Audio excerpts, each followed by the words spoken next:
अस्सलाम वालेकुम। कैसे हैं आप सब लोग। उम्मीद करती हूँ कि आप सब अपने घरों में बिल्कुल ठीक होंगे। अल्लाह हम सबको अपने हिफ्ज़-ओ-अमान में रखे, आमीन।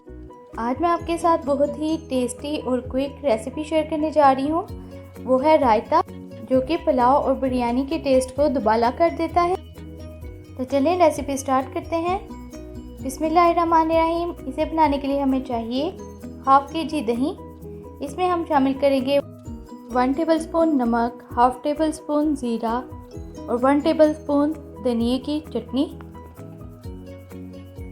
1 अदद क्यूब्स में कटे हुए टमाटर, 1 अदद बारीक कटा हुआ प्याज, 1 से 2 अदद बारीक कटी हुई हरी मिर्च और 1 अदद आलू, जिसे क्यूब्स में कट करके बॉयल कर लिया था। इन सब चीज़ों को शामिल करने के बाद अच्छे से मिक्स करें और हमारा ज़बरदस्त सा रायता तैयार है।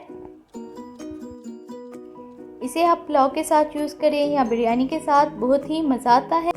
मेरी ये वीडियो आपको पसंद आई है तो मेरे चैनल को सब्सक्राइब करें, वीडियोस को लाइक और शेयर करें।